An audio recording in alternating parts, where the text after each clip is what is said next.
Hello বন্ধুরা, welcome to only sports view. তো এই ভিডিওতে আমরা আলোচনা করব ইন্ডিয়ান ফুটবল আইএসএল নিয়ে। তো আইএসএল নিয়ে আবারও আপডেট রয়েছে। তো আইএসএল নিয়ে ভালো আপডেট ছিল যে 5ই ফেব্রুয়ারি থেকে আইএসএলটা স্টার্ট হতে পারতো, বাট এখন বর্তমান সময় আবারও খারাপ খবর বেরিয়ে আসছে, যেখানে আইএসএল না হওয়ার সম্ভাবনাই সবথেকে বেশি এই মরশুমে।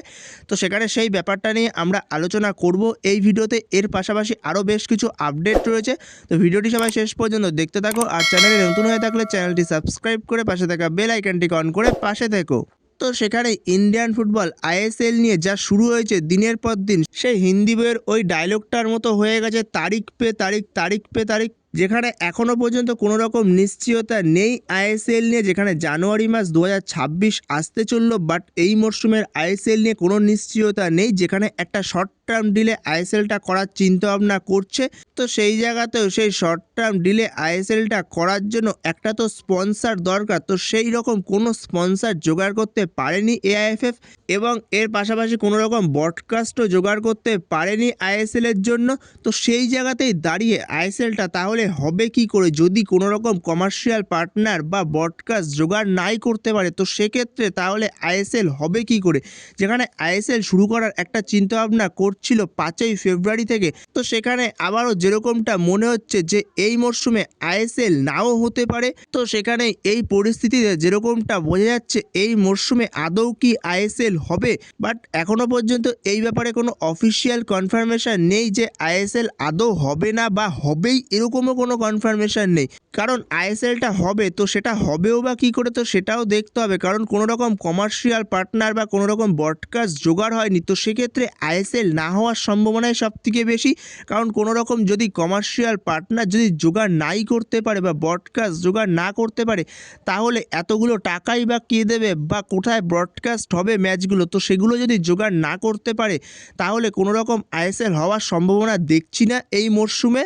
এর পাশাপাশি এআইএফএফ যে রোডম্যাপটা বের করেছিল, যেই রোডম্যাপটা পরবর্তী মরশুম থেকে অ্যাপ্লাই করার চিন্তাভাবনা করছিল বিগত 20 বছরের জন্য, তো সেই রোডম্যাপটা পুরোপুরি নাকি কোলাপস করে গেছে, এরকমও আপডেট পাওয়া যাচ্ছে। তো সেখানে আদৌ জানা নেই এই মরশুমে আদৌ আইএসএল হবে কি না।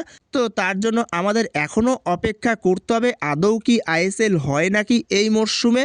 যেখানে ভাই আইএসএল একমাত্র এফএসডিএলই ভালোভাবে সামলাতে পেরেছে। যেখানে টাইম টু টাইম আইএসএল শুরু হয়েছে এবং টাইম টু টাইম শেষও হয়ে গেছে আইএসএল এফএসডিএল এর হাতে যতদিন আইএসএল ছিল। তো সেখানে এফএসডিএল সরে যাওয়ার পরে আইএসএল এর এই অবস্থা। তো বর্তমান সময়ে এফএসডিএল ছাড়া আর কেউ নেই যদি আইএসএল কেউ চালাতে পারে, এটা ফ্যাক্ট ভাই, মানো বা না মানো। এফএসডিএলকে আবারও ফিরিয়ে আনা হোক ভারতীয় ফুটবলের জন্য, নাহলে ভারতীয় ফুটবলের অবস্থা এমনিই খারাপ হয়ে গেছে। এরপরে আর ভারতীয় ফুটবলকে খুঁজে পাওয়া যাবে না, যেই পরিস্থিতিতে ভারতীয় ফুটবল বর্তমান সময়ে রয়েছে। তো বন্ধুরা, তোমাদের এই ভারতীয় ফুটবল নিয়ে কি মতামত, এই আইএসএল নিয়ে কি মতামত? তো সেটা অবশ্যই তোমাদের মতামত কমেন্ট বক্সে জানিও।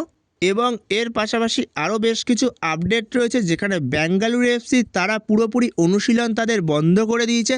এখানে বেঙ্গালুরু এফসির থেকে জানানো হয়েছে যতক্ষণ না পর্যন্ত আইএসএল নিয়ে কোনো নিশ্চয়তা আসছে যে আইএসএল এত তারিখ থেকে শুরু হতে পারে, তো তার আগে পর্যন্ত বেঙ্গালুরু এফসি কোনো রকম অনুশীলন করবে না। তো বেঙ্গালুরু এফসি পুরোপুরি অনুশীলন বন্ধ করে দিয়েছে। তো এই জায়গাটাতেই একটা খটকা লাগছে, যেখানে বেঙ্গালুরু এফসির মতো টিম অনুশীলন বন্ধ করে দিল, যেখানে আইএসএল শুরু হওয়ার একটা চিন্তাভাবনা হচ্ছে 5ই ফেব্রুয়ারি থেকে। তো তারপরেও বেঙ্গালুরু এফসির মতো টিম অনুশীলন বন্ধ করে দেওয়া। তো সেখানেই এই জায়গাটা নিয়ে একটা সন্দেহ লাগছে যে আইএসএল আদৌ কি এই মরশুমে হবে। তো এখনের যেটা আপডেট, বেঙ্গালুরু এফসি আপাতত পর্যন্ত তাদের অনুশীলন বন্ধ করলো, যেখানে আরও বেশ কিছু টিম বন্ধ করেছে। তো এরপরেও যদি আইএসএল নিয়ে কোনো রকম নিশ্চয়তা না আসে, তো তাহলে এরপরে একের পর এক বাদবাকি ক্লাবগুলো অনুশীলন বন্ধ করে দেবে। তো এটা ভারতীয় ফুটবলের জন্য খুবই লজ্জার বিষয় একটা। তো এরপরে আরও একটা আপডেট আছে ইস্টবেঙ্গলকে নিয়ে। তো ইস্টবেঙ্গলের নতুন বিদেশি ডিফেন্ডার কেভিন সিবেলে, যে এই মরশুমে ইস্টবেঙ্গলের one of the best signing, সবথেকে ভরসাযোগ্য প্লেয়ার। তো সেই কেভিন সিবেলে নাকি ইস্টবেঙ্গল ছাড়তে চলেছে। তো এরকমই একটা আপডেট পাওয়া যাচ্ছে, যেখানে কেভিন সিবেলের কাছে স্প্যানিশ 3rd ডিভিশনের একটা ক্লাব থেকে অফার রয়েছে। তো যেরকমই আপডেট পাওয়া যাচ্ছে অফারটা সত্যি সত্যি রয়েছে, বাট ইস্টবেঙ্গল যে ছাড়ছে এখনও পর্যন্ত এই ব্যাপারে কোনো অফিসিয়াল কনফার্মেশন নেই যে কেভিন সিভেলের সে ইস্টবেঙ্গলের সঙ্গে মিউচুয়ালি কন্ট্রাক্ট টার্মিনেট করে নিচ্ছে। বাট ইন্ডিয়ান ফুটবলের যদি এরকম অবস্থা থাকে তাহলে পরবর্তী সময় ছাড়লেও ছাড়তে পারে কেভিন সিভেলে ইস্টবেঙ্গল, কারণ একটা প্লেয়ার কোনো সময় নিজের ফর্ম ড্রপ করতে চাইবে না বসে বসে, কারণ কেভিন সিভেলে বর্তমান সময়ে ভালো ফর্মে রয়েছে, দুরন্ত খেলছে, কারণ তার কাছে যেহেতু অফার রয়েছে তো সেই কারণে সে চলেও যেতে পারে।